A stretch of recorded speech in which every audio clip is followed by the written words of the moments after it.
Good evening. I'd like to call to order the July 12th, 2022 Planning and Zoning meeting.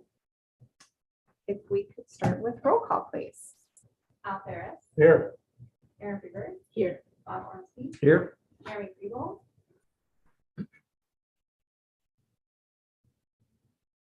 Okay. Josh Ribb. Courtney Norman. Lynn Stecker. Here. Misty Solwich. Here.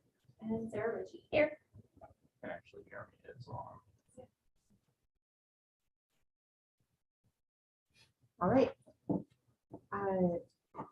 Number 3 is agenda approval. Consider approval of the July 12th meeting. So moved. Second. All in favor? Aye.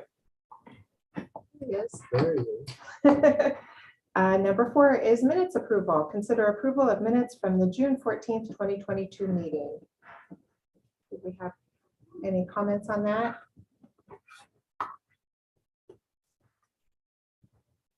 Make a motion to approve the minutes from the June 14th meeting. Second that. All in favor? Aye. Number 5 is public comment. This would be for any item that is not an agenda item. I do not believe we have any public comments. So going to new business, item A, consider recommendation on a major site plan application for an addition to Cementech located at 1700 North 14th Street. Charlie? Yeah, so Cementech is a current 107,000 square foot structure located at 1700 North 14th Street. They're looking right now at building 2 additions onto that structure. One of those additions being just a tad over 6,000 square feet, and the other being just a little over 3,500 square feet. In total, the 2 additions do amount to 9,833 square feet. With that and the size of the additions, it does trigger a major site plan, which is why they are going through this process. We have reviewed the site plan. We've sent it to city staff to review, IMU staff to review, and gotten comments back on that, kind of gone through a few iterations of this site plan with the developer, but it is at a point now where we're able to bring it forward to the Planning and Zoning Commission for recommendation. So Pell's Design Service, again, they're requesting the approval of the major site plan. The property is located within the M2 General Industrial Zoning District. And looking at the site, it does have 2 currently established driveways, which do take access off North 14th Street. Those 2 driveways are spaced over 150 feet from each other. The southernmost access does meet our current driveway code and is mainly used for employee and visitor traffic. The northernmost one does not. It's a little bit more different of an access, but in our driveway code, we actually do have an exception built in that it is used for heavier truck traffic, and there needed to be a wider entrance. Because of that, they can have that. So that one is a little bit bigger. We did not ask for any modification to that based off its use. When we look at North 14th Street, it is a 24-foot major collector roadway. It does service, and those driveways are properly located within there based off our driveway code. The current property does contain an existing outdoor storage yard. The existing storage yard does include a mixture of a PCC surface, which is just Portland concrete, and a gravel surface. The site plan does show that the existing gravel surface is mostly in the rear yard of the facility, which is required by our code. However, there is a few areas on the site plan that are shown. I think it's on the southern portion of that do go into the side yard a little bit. But for the most part, again, that gravel surface is located in the rear yard, so it does meet the code. It is currently screened by a 6-foot chain link fence. We did work with the applicant on this, and they do propose to add slats to the chain link fence to meet the screening requirements of our outdoor storage areas. Trash and recycling collection will take place within that storage yard, so it will be screened once those slats are put in. And then the HVAC equipment will also be screened by a 6-foot chain link fence with slats. So all of those areas with that slatting that will be put in the chain link fence will meet our outdoor storage area requirements for screening, as well as the HVAC equipment. Looking at our parking section on that, we do stipulate that there must be 1 parking spot per 1,000 square feet of gross floor area for this type of use. So when we're looking at a total of 117,000 square feet, The building would require 118 total parking spaces, and the current site does provide for 155 parking spaces, so no additional stalls would be required. Regarding the stormwater management plan on this, since they are not increasing impervious surface at all on this site, we did waive the requirement for a stormwater management plan. Typically with new sites, we would require that to see how stormwater does flow off.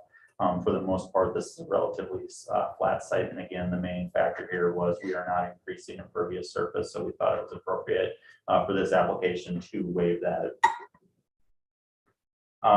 Again, the total area of this site is about 510 square feet, about 11.7 acres. When we look at the 20% required open space, this site would require 109 square feet of open space. However, the current site only does contain 25 square feet, 25,000 square feet of open space. Using the required 20% open space, again, that number is just a little bit more. However, one of the things that we noticed that the applicant did not factor in is the acreage to the north of this site, which is all currently in open space. And if we do factor that parcel in, it does meet the open space requirement. So I just wanted to make sure that was noted. Looking at the landscaping requirement, a site of this side would require 51 deciduous shade. I'm having problems talking today, I'm sorry. Shade trees, 102 ornamental trees, and 102 shrubs. However, with the existing 25% or 25,000 square feet of open space, landscaping would only be 13 shade trees, 25 ornamentals, and 25 shrubs. So it's one of those things when we're looking at it, since it's an existing site that is mostly in impervious surface right now, it's a little bit difficult to meet some of those landscaping requirements. However, I think from our standpoint, as we've looked at it and working with the applicant, they've made a pretty valiant effort at getting as much landscaping in on that existing site as they can. One thing that they did not factor in the survey was a lot of the existing tree cover that is on the east property line. So we did not account for that either. And I don't have a good idea of how many trees, shrubs, and everything would be in there. But I think we're probably pretty close to the open space requirement once we factor all that in. We do have a provision in our code that does give credits for existing trees as well, because we're trying to kind of honor what's existing on site and trying to save some of those trees. So we don't have those numbers necessarily for the approval process of this, but we do feel with that and with what they're proposing to add in here that they're doing the best they can to meet that requirement. And then lastly, on the building design standards, both of the additions are going to be in the rear of the building, so none of the building design standards kick in for those two additions. So with that, I think when we've looked at the findings for approval, staff is comfortable at recommending to the commission that you find all of those findings of approval have been satisfied and recommend that the major site plan be approved as submitted to the city council. So with that, if there's any questions, be happy to answer them. So if I heard you right, Charlie, you guys did not identify the amount of trees and shrubs and such along the east side, but Yeah. you feel as though if you were to calculate it, it would be close to that. It's probably, once you factor all those in there, I think it's going to be pretty close with the existing credits that they could get, pretty close to the number that is needed. For the 20%. Yeah, but I mean, I will be fully honest, it's nothing that we walk to kind of get an idea. It's just looking at that from an aerial photo and kind of, trying to determine about how many would be in there. I think it's pretty dang close. And were they also suggesting adding some of the south? I heard Yes, south. on the south property line there, you can kind of see in the rear, there's some green space. Yep. And they put it there. So mainly what that was going to do, and I think the intent of that was to buffer their outdoor storage area from the neighboring property to the south.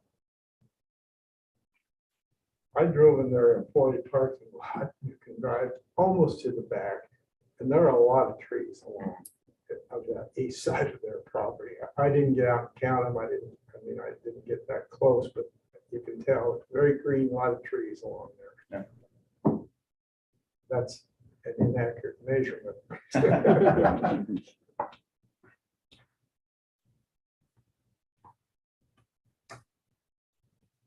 And I believe the applicant's also in on the Zoom call, so if there's any questions for them. And you certainly can't see what they're adding from anywhere, because that's the reason I drove back there. Yeah. And can't even see where they're gonna add these. Yeah, from a practicality standpoint, it's one of those things that really doesn't make sense to go through a process like this, but the code requires it just based off the sheer size of the additions that are being built. But again, the existing building is so big, when you compare what's being added on to the building compared to the existing building, they're just very minor additions.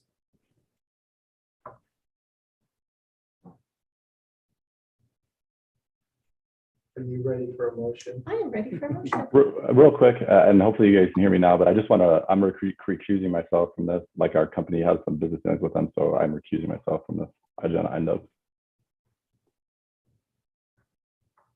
Thank you. Yeah, I'd like to move that the city council or the city planning and zoning commission concludes that all findings of approval have been satisfied and recommend the major site plan and be approved as submitted. Right, do we have a second? Second. Any other comments or questions before we do a roll call vote? Miranda? Aaron Freeberg, Yes. Bob, Yes. Misty, Yes. Sarah, Yes. Al, Yes. and Lynn. Yes. So the next item on the agenda, item 7B, is consider recommendation on a major site plan application for Medicap Pharmacy located at 2105 North 3rd Lane. Charlie? Yeah, again, this is approval of major site plan for Medicap 2105 North 3rd Lane. And they're proposing to construct a new 2,750 square foot facility with related site improvements. This is in the Summercrest Hills area. It's actually right on the intersection of North 3rd Lane and East Trail Ridge. If you're familiar with what Casey's is over there, it is just to the east of Casey's. And looking at this, first of all, this property is located in the C2 Highway Commercial Zoning District. The property does propose to have a 25-foot wide driveway entrance from North 3rd Lane. That proposed driveway entrance will be shared with the property to the south, which is currently vacant.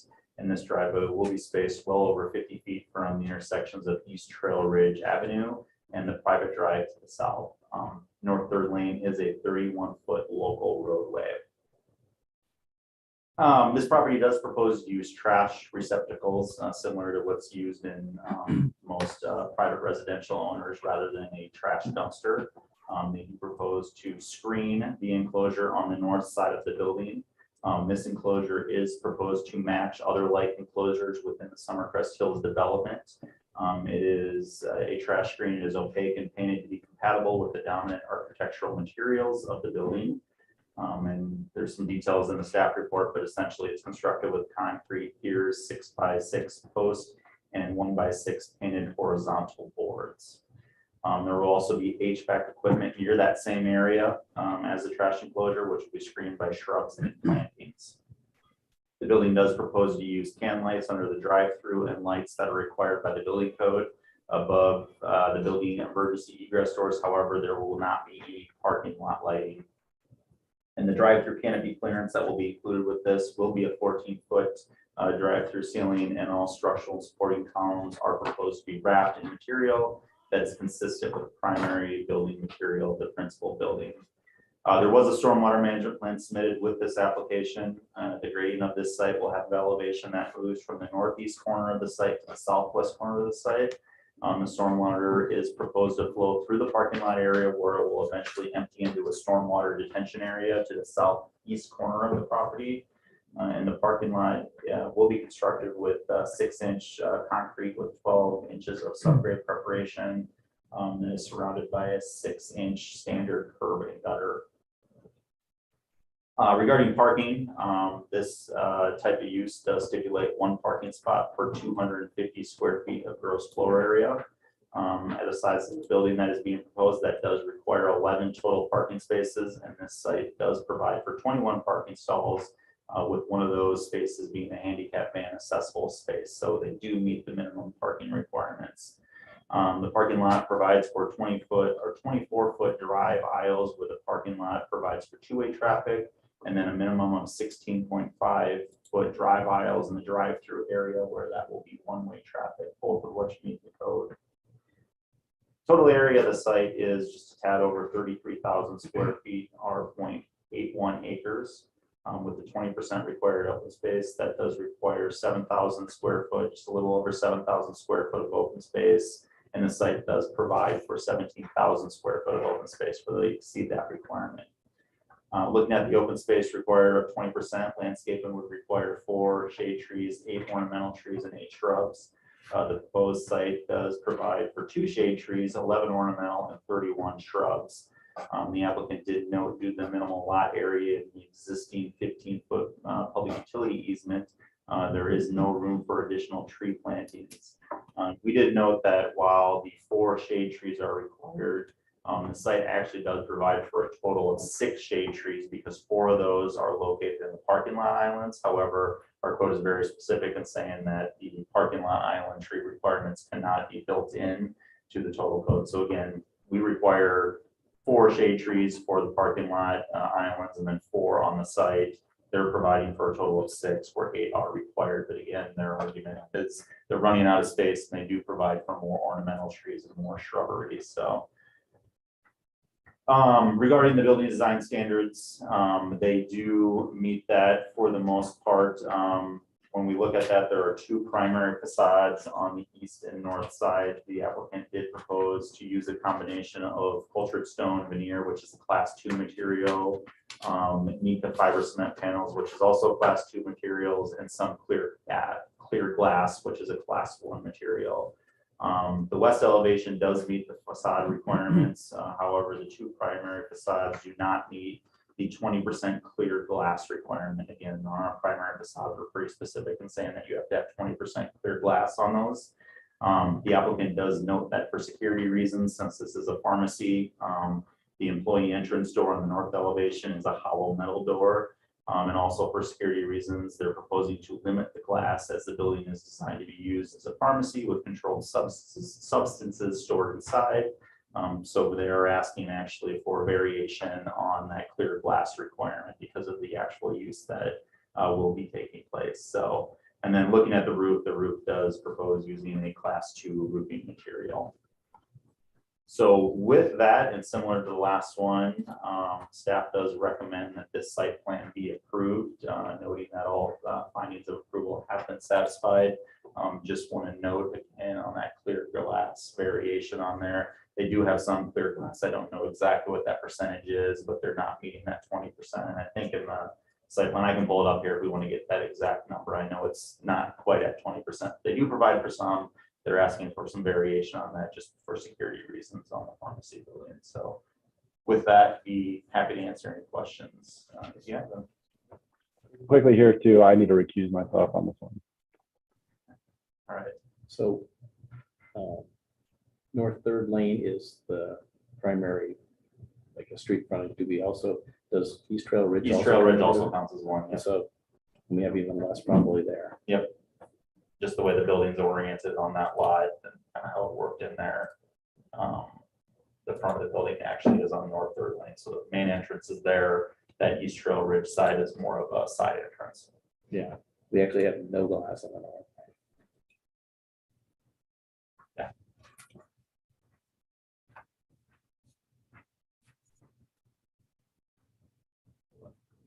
I know they have the percentages in that, but Yeah, see, it's on the north.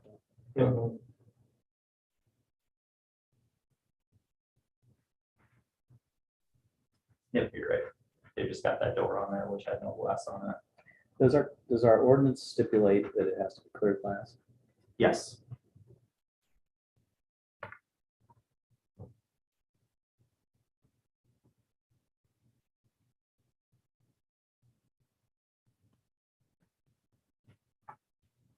Do we have any other comments or questions? And I guess worth noting on that question too, and I'm saying this here, and I did know this, and I should point that out. Even that glass they are providing, putting a glazing on that, and it wouldn't be clear glass based off that, I don't believe, right? On where? On the main elevation, on that front elevation, they're saying that that glass is actually glazed on there. It's showing 15% glazing on the windows. I guess I don't know for sure if that is clear or not. If that meets that requirement. You might know that a little bit. Well, I'm better. trying to see what you're talking about. On page 3 of that elevation. Oh, here, Yeah, they give the percentages off to the gotcha. right. 15%.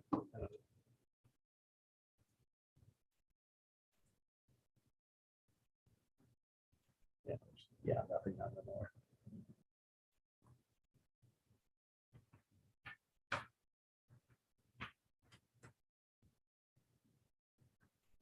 I don't know if anybody's here represents the client or knows anything about the internal workings of the building.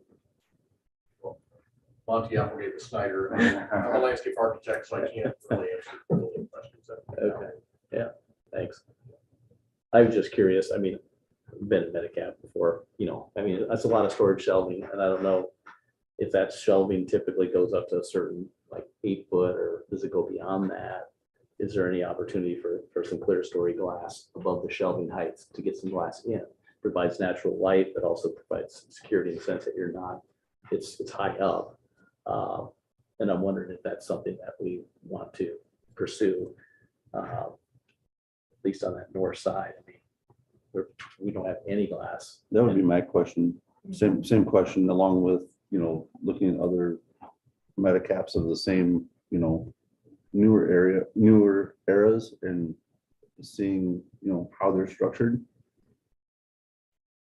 Because we've got an 18-foot parapet. I mean, it's a tall building in a sense for a single story. Just kind of a blank wall. So You're you would think there's room. I mean, there's high clear story on the east front side. I'm wondering if that can't be somehow replicated a little bit, added some to the north. And I wonder if there's any challenge on why the clear story on the main entrance could be a little longer, or just, I mean, they're 15. I don't know. It's 20, you might not get there just by extending that clear story, but. And is that glass around that storefront? Is that door? It looks like it's showing an aluminum storefront door at the main entrance. So it is a glass door, right? Yeah. I thought you mentioned, I thought you mentioned it was solid, maybe. That's the door along East Trail Ridge. Okay, Is gotcha. a hollow door. Yeah, Is that because their storage area is on the north side? I don't know the exact layout of the building on what that would look like, but again, I know they're kind of using that as an employee entrance on the side. I think their bathroom will be back there because that's where the trash bins and the enclosure is going to be located as well. it's probably more security. Yeah, if that is a secure area, that Yeah. may be there. Did I hear there's no lighting, parking lot light? That's correct. Is there enough ambient light around the streets that they think they're gonna be fine with There's a that? street light on Third, Uh-huh. right in front of it. Yeah. They just wanted security lights, the lights under the building. I can surely see why they want a solid door on the Well, I'm not concerned about security, but Not enough light comes from with breaking cases. windows, but we want more light. So they can Maybe shut that's the what west. that'd be on the west side. Yeah, Keep it away. Cover that. Did you want to mark up that one? Well, that's what I was curious about was if we're concerned about breaking into this with minimal amount of glass, then, you know, the lighting, why would we want more lighting to deter people from hanging out in those areas and having, right, yeah. You know, kind of we're- counter. but like you said, if you have spotlights or if you have They have security lights at cameras, each door, you know. And then there's street lights adjacent to the site. Yeah. To wash on the parking lot.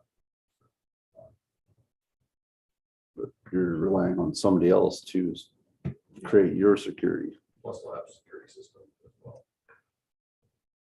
I think, I just feel like I'd like to put it back to the owner to kind of look at, see if there's an opportunity for more clear story, especially on that north side. I don't know how I can accept the facts on the street that have no glass at all. That's really totally against they're not even trying. It's just like, And north side is, you know, I mean, as we go along, we've got a hotel there. I mean, that's gonna be more of a thoroughfare as we go along. And more people will try to access it from that north, they'll come around than they would through thinking through the other Correct. way. Yeah. Agree.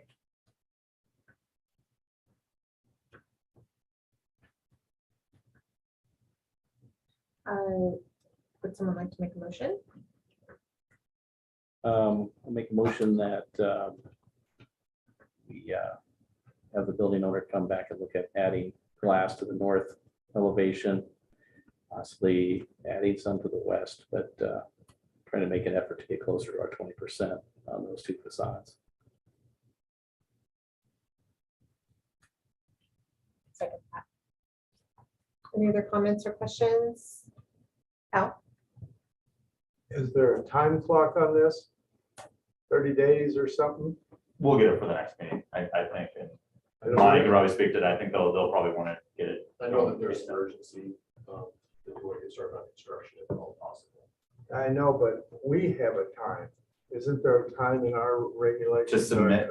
Oh, no, I mean, For a major, the time that you have to deem it approved. right, Yeah, and I think that's more, so the intent of that regulation is more if it just sits on our desk and doesn't go anywhere without anything. I mean, you're Okay. reviewing it, you're asking for more information. So just want to I mean, make that- sure yeah. we didn't, Yeah, and then on the building permit side of things, I'll work with them on that, but I think if we're just held up on glass, we can at least start putting foundation work and stuff like that.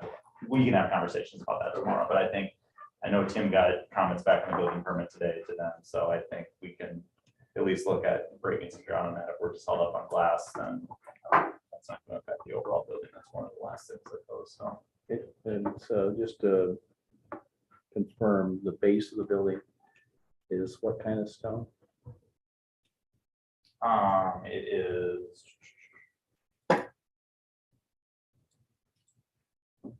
Base, I think is that culture stone. if I And remember that's right. a type 2 lot, culture stone? Yes, Okay. the culture stone veneers class 2, Okay. and then the Nika fiber cement panels are class 2 as well. PGL.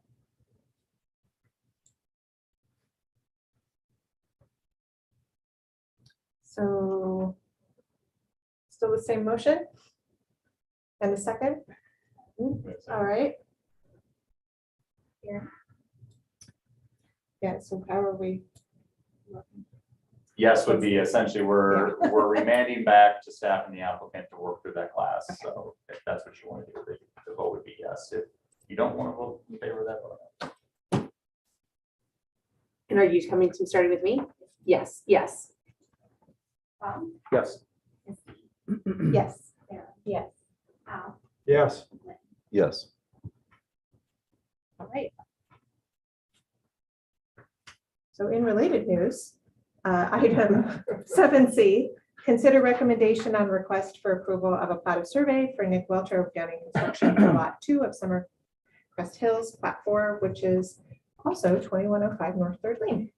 Charlie? Very simple on this one, same site that we're looking at, same related project. It's currently lot 2 in Summercrest Hills. Plat 4 is a 1.45 acre site. The applicant is proposing to build their site on the 0.81 acres. So they're proposing to split that off. The remainder of lot 2 will be 0.64 acres. When we look at our future land use map in elevating Indianola, the property's designation future use is regional mixed use. The designation does include office and retail. So the proposed use does meet with that. And then the remainder of that lot would also be classified as that. When we look at this, all other aspects of the subdivision code, we'll continue to do that with the plat of survey. And with that, we would recommend that the survey be approved. And quickly, I need to recuse myself. Thank you. Any comments or questions?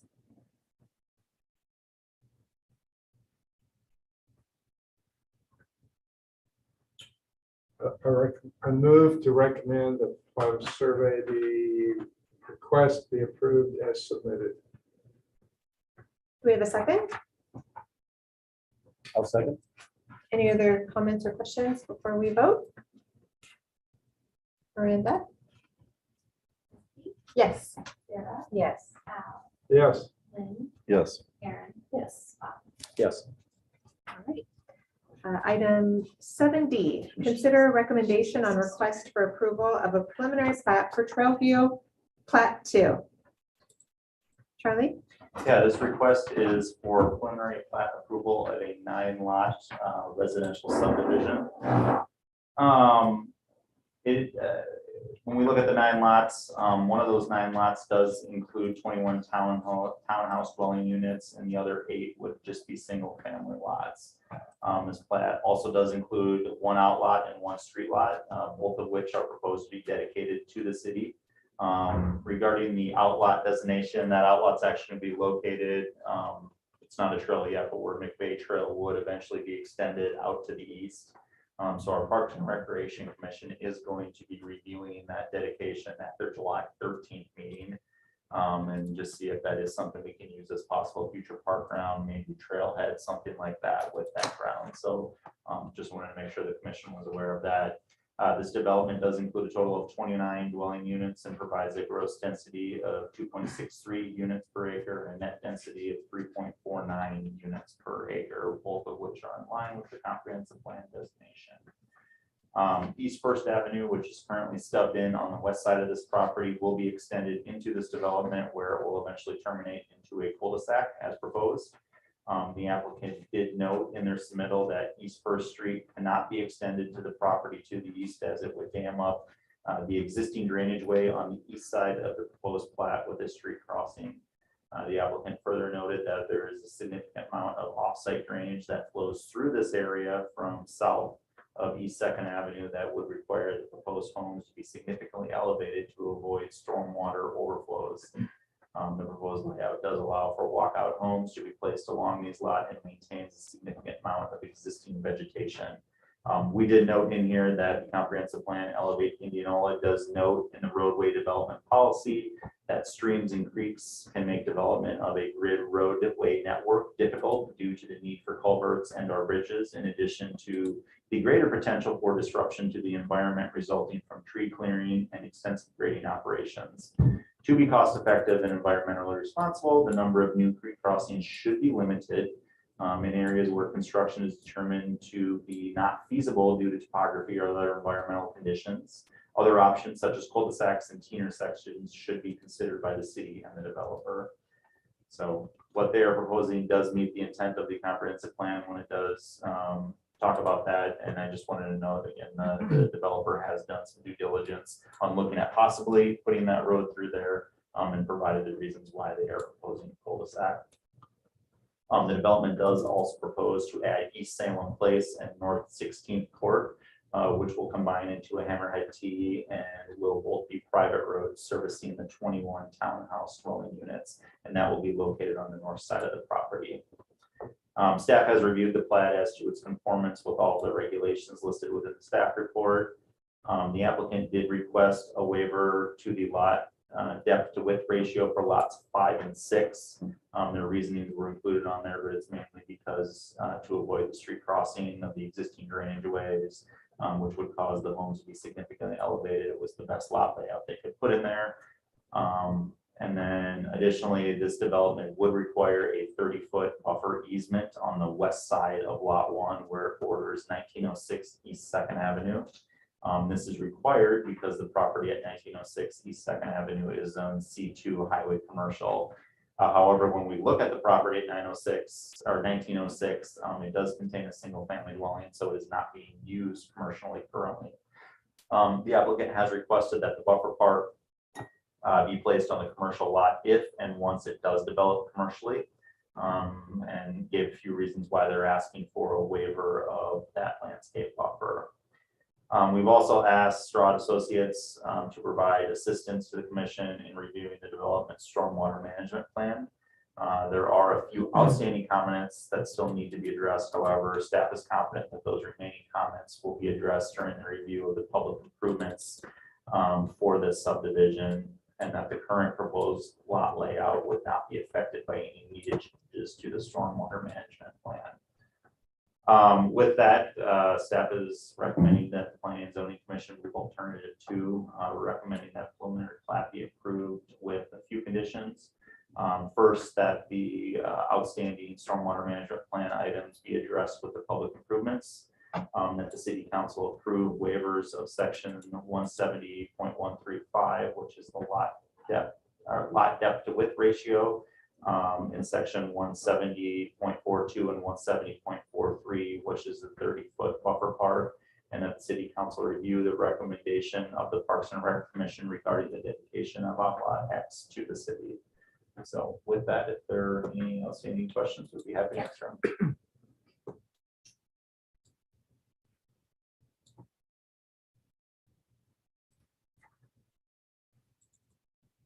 So since that will be that Hammerhead Road around the condominiums, townhouses, that'll be private.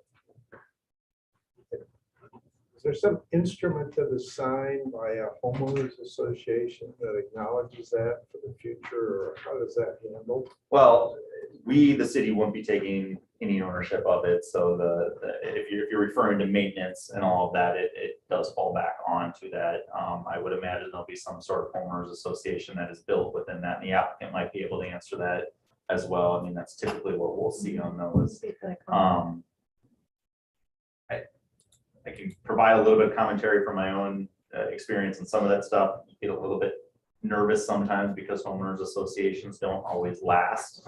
And some of those private improvements, you know, in 20 years when they start to fail, a lot of times what you'll see is that homeowners association will come to the city asking for the city to accept those public improvements and repair them at the city's cost. However, our code right now allows for private roads. We have them in various other areas of city. And it's working. We haven't run into any issues with it. But I will note again, and I think you know this, we're looking at updating our subdivision regulations. And I think that's one thing that we're going to look at is, you know, the difference between public and private roads and where they're allowed and where they're not allowed. So Next question, Outlot X, what if the city doesn't accept it? we'll have to work with the applicant on that, figure out exactly what happens with that. But my guess is, again, they might be able to answer this a little bit better, but my thought would be to probably give it to the homeowners association if there is one. Because I noticed almost all of it's in the 100-year floodplain. And there's, you know, a lot of times you'll see that on subdivisions is you put those in outlots just because then you don't, if you're building a new house, you don't have to worry about flood insurance because that never comes up on any title review or anything like that, because it's, those buildable lots are outside of that floodplain. Would be the flood certification for the market, yeah. Yeah, yep. So, nope, that's something the Parks and Rec Commission is gonna look at, and unfortunately, we couldn't get that to them before you guys reviewed it to fill you in, but if you're comfortable moving it forward and having the city council review that.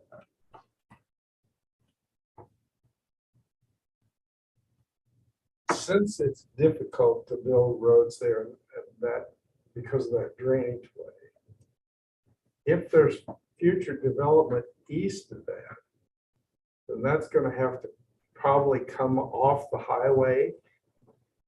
Either that or to the east from there where that development currently is, just south of Pickard Park, 20th, I think is what that is. But there's a road stubbed in on the west side of that right now, so you could get in there. But To I go think, west. yeah, ultimately, I mean, and I know McConnell's had that land. There was a subdivision that was reviewed right as I started here, and they've never done anything with that. It's in between. Yep. There's a So vacant property, and then there's McConnell's, Yep. and there's. then there's the Meadow yeah, property, yeah. your property, which I know is sold. So my guess is still, you'd still have an access coming in off of 92 through there, because that would make sense, but you would still have cross connection Yeah. to the east as well. Well, my concern was that that area out there has the potential to end up with a lot of little teeny dead end roads and cul-de-sacs north of the highway between there and what could be a trail extension and Yep. get No, really kind of cobbled up. and I agree with that. And it's one of those things, you know, our fire This is probably department, not the place to well, our start. fire department and street department absolutely hate cul-de-sacs, and anytime we review these and they see them, you know, they have their reservations. But again, the comp plan does show that sometimes they're necessary and sometimes you can't really avoid them. And, you know, I think we as a staff and you as a commission have done a really good job of limiting where those go. I mean, if you saw every pre-plat that we ever received, or concept plan that we ever received, every development always has a cul-de-sac that we're telling them to get out of there and put a road stub in or something. So it's just, it's very normal, but I would say 75 to 80% of them, when they're presented, we're able to get them out of there and use them a little bit more effectively. But I think in this application here, it is necessary. Well, it's a big drainage area to Yeah. the south. Comes off that ag land on the south side of the highway. And the highway is, I don't know, 15, 20, 25 feet above the surface of the land to the north. It's quite high there. It's probably not the place to start. I have another question. And I had to get my magnifying glass out, and I still couldn't read it. On this, what is all of this up here in the northeast corner?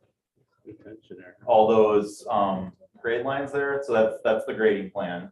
Okay. So yeah, there's, Is there any drainage retention here? I was gonna say, Yeah, That's what it is. that's your detention. Yeah. See, and they got an outlet here Okay, and then goes down some riprap below. and then down here, is this another retention area? Correct. Okay, so there's gonna be two retention areas before water drains off of this into that little stream. Right. We'll call off this site, but it's not catching any off-site drainage, is it? Or is it? So Jason Lynn with Snyder, so the one in the northeast corner, the drainage that comes under the road drains through that, so it does slow that down. And it slows the existing houses that are on First right now drain there, and then the new single-family improvements will drain there as well. So it'll capture all that, slow it all down, and then let it out into the. Thank you.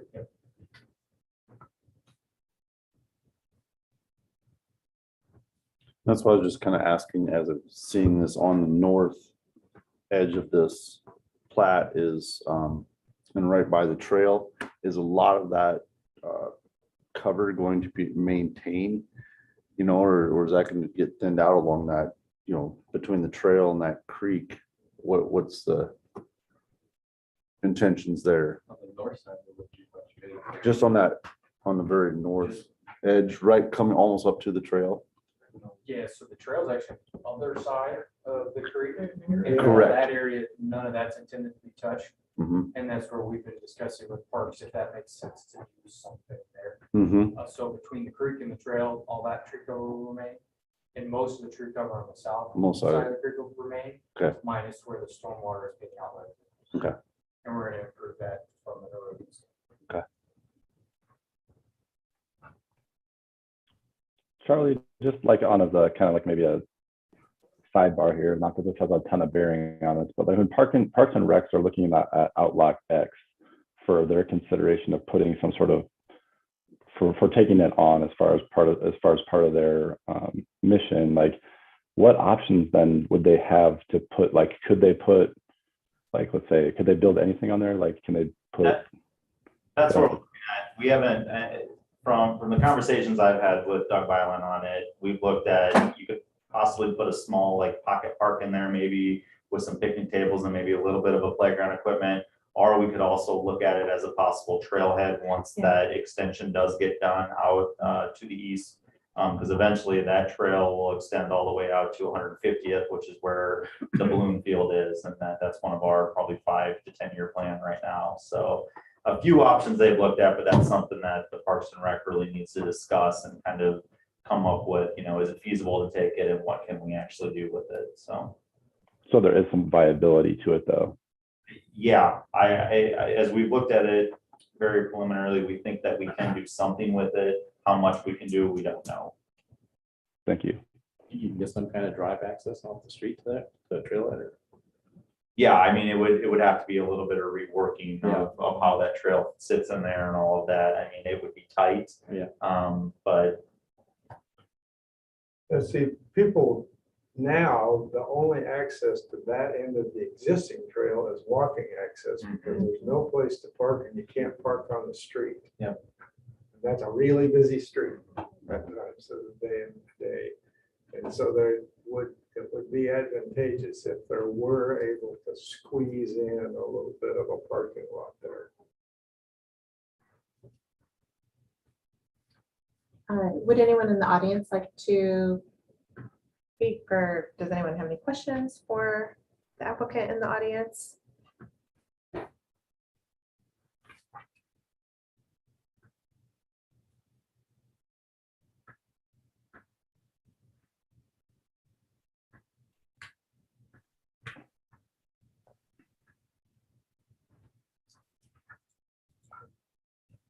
Would someone like to make a motion? I'll make a motion to move towards alternative 2, recommending the preliminary plat be approved under the following conditions, basically as outlined on page 50 of our package, that the remaining items listed on the review of the SWMP by Stroud Associates be satisfied upon submittal of public improvement plans, that the city council approve the waivers of section 70.13 and section 70.42, 70.43.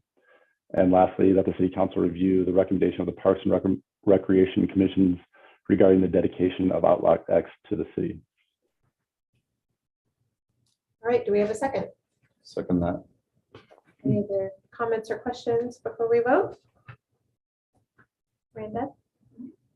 Al, Yes. Lynn, Yes. Aaron, Yes. Tom, Yes. Jeremy. Yes. Yes. Yes. Okay. Next, item 7E, presentation regarding the North 6th Street and East Girard Avenue sub-area plan. Yeah, and I'll just really quick give an introduction. Sean O'Shea with MSA is going to kind of give a brief rundown of what we're doing. I don't know if the commission's 100% aware of this, but one of the budgeted activities we had this year was to do this sub-area planning process out kind of where the Warren County Secondary Roads facility is, where our streets department is, and then where the existing co-op is out there. Thought being, we know Warren County is going to be vacating that property pretty soon, and we wanted to have a pretty solid plan in place on what happens with that area once they leave and how it's used. As part of that, we are also doing a space needs analysis of our secondary roads, or our public works facility out there, see exactly what they need for space, if we have enough space out here, or if we should be moving them to another location. So I'll hand it off to Sean to kind of give a quick rundown of what we've been doing on this, just so you know, we did not receive any funds for this until July 1, so we really haven't spent too much time on it. I think they got a little bit of a head start before the fiscal year, but I'll send it off to Sean and let him explain what's going on. Thanks, Charlie.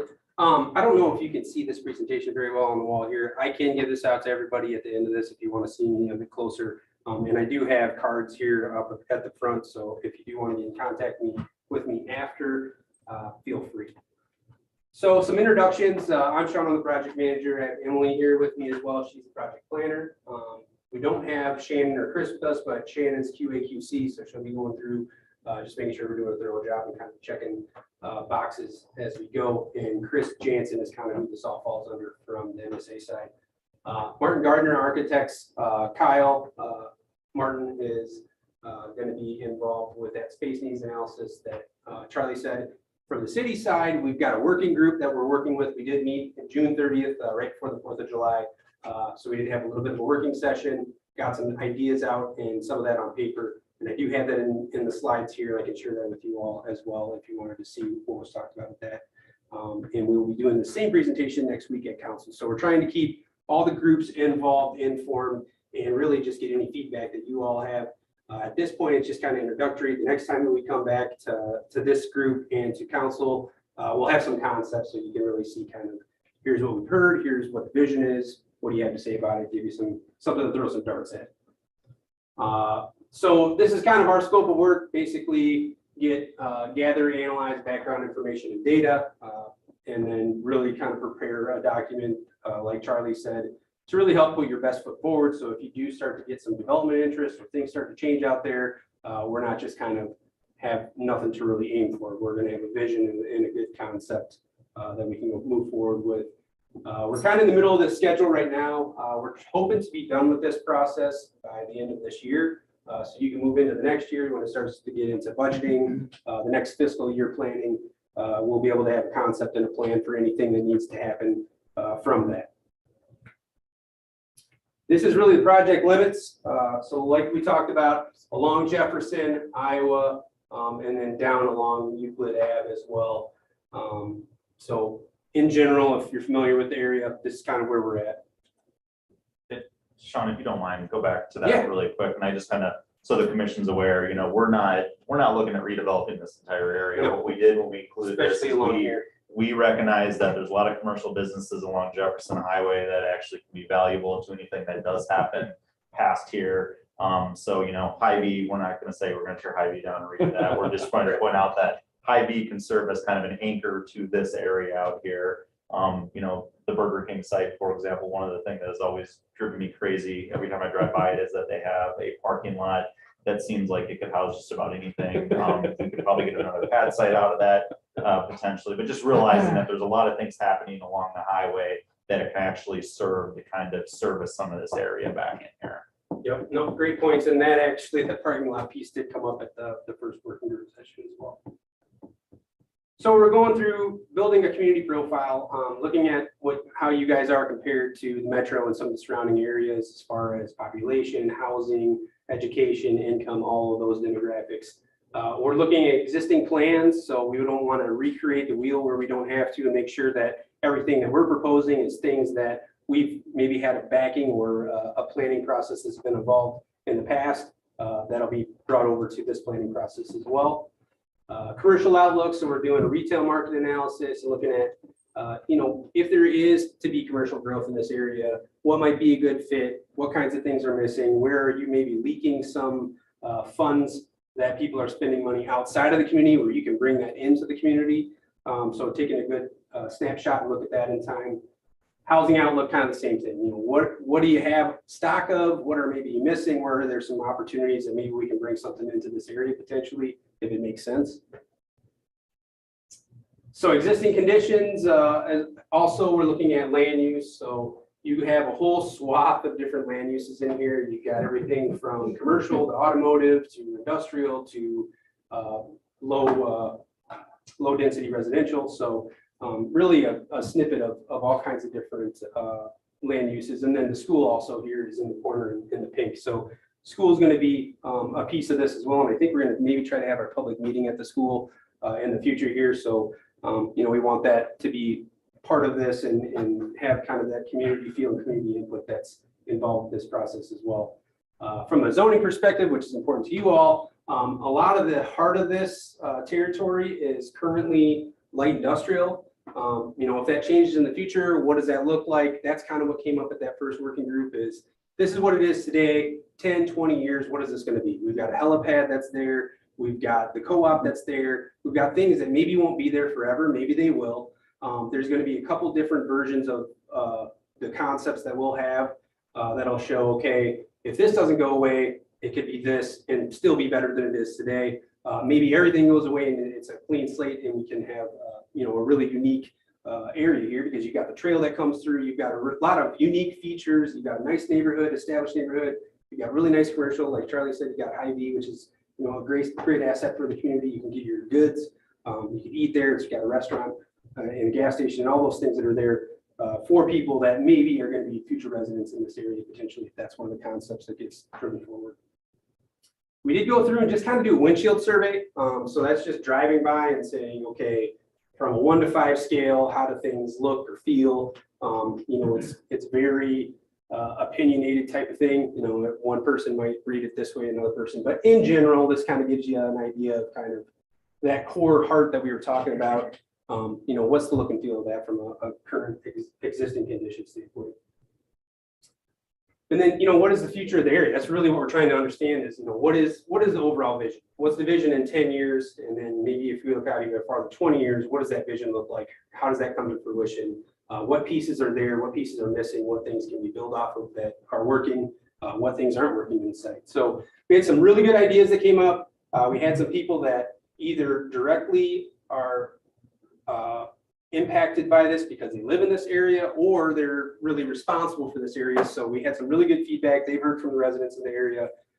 We heard about all kinds of things from bike safety to the existing conditions and the existing businesses that are there as well, and the bike trail we talked about quite a bit as well. So that's information I can share with you all again. I can share these slides so you can look at that in more detail. I just wanted to go through that quickly. So I guess we wanted to kind of just open it up to you. If you have any questions, comments, familiar with the area and you have some issues, anything that we get from this group, from council and from the working group is really the building blocks of where our starting point is for this. So we want to hear from you all. Basically, next steps are to come up with the concepts, share the concepts with the city, and then we'll have a public meeting coming up here, probably early fall, I think is what it's scheduled for right now.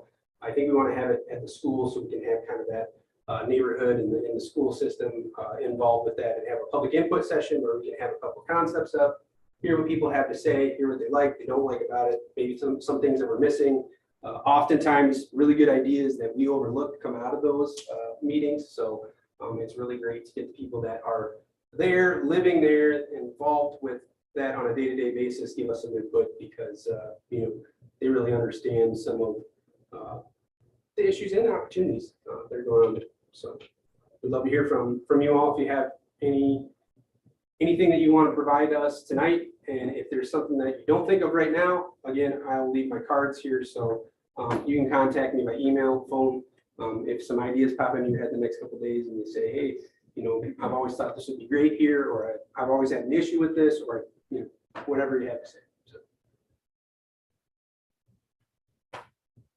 Have the people who own property or live in that area aware of this? Have they been notified in some way?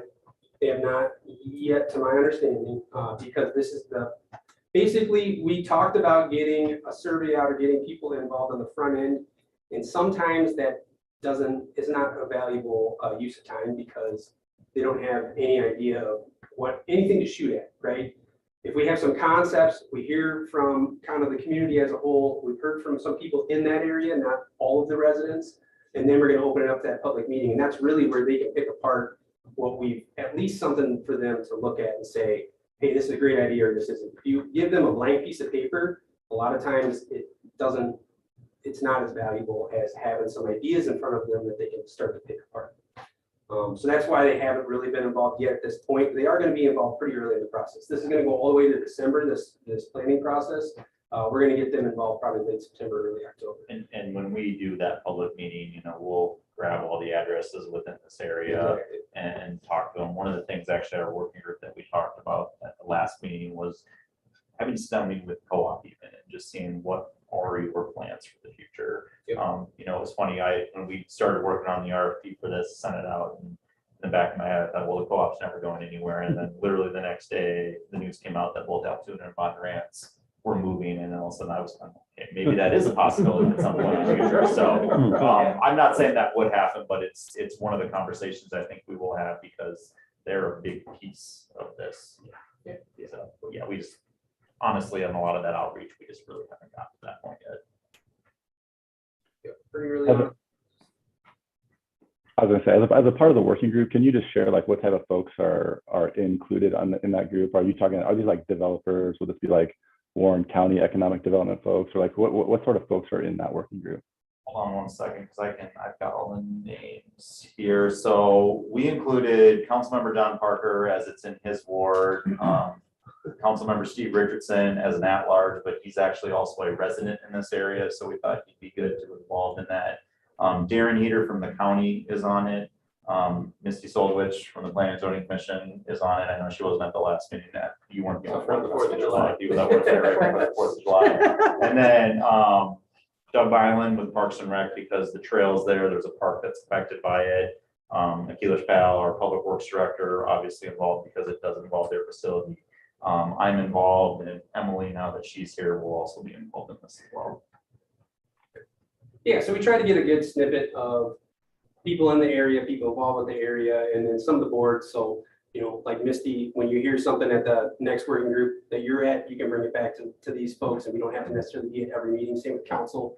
There's council members that are involved with the working group. Anything that's said there, they can bring that information back and say, here's what we're working on, or if there's questions, there's somebody there to answer that. Because we won't be at every council meeting going forward in this process, but we will be touching base with this group in council in some different parts of the community as we move forward. So we just want to make sure that we're as transparent as possible and really getting the ideas from everybody in the community as well, including residents. I think that's a really great point, and that is the plan.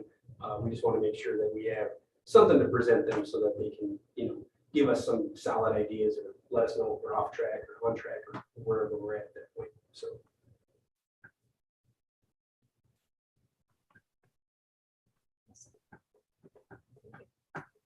Yeah, no problem. Thank you all. Really Yeah, appreciate it. Thank you so you. much.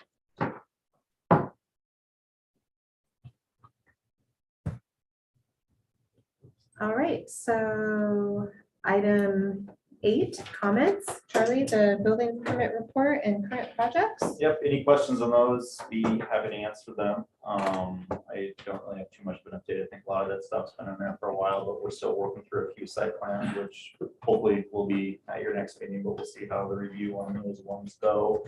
And then building permit, I think we're holding pretty steady. I was actually taking a look at that right before the meeting to kind of say where we stood on a few things. We're pretty much in line with where we have been permit wise. Our valuation is pretty strong because we've got a lot of commercial. One thing I'm noticing that we're getting less single family dwellings being built right now. I think a lot of that has to do with lot availability in the city right now. We're a little bit shy on that. But we are working with 3 final plats right now that hopefully will get approved. And I know each one of those developers is really pushing to get those approved because I think they're noticing a shortage of lots as well too. So I think once we get those approved, those numbers will start going back up a little bit. Only other thing I have is I think you all know, maybe Sans Lynn, know Emily. Emily was our intern last year. And we have now hired her back full-time as the associate planner. So with her doing that, she's going to be more heavily involved with planning and zoning commission.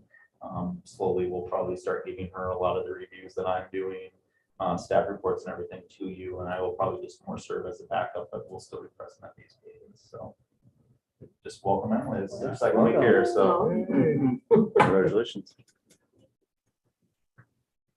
that is all I have. All right, any other comments, or would someone like to make a motion to adjourn? Make a motion to adjourn. Second that. All in favor? Aye. Thank you, everyone. Thank you.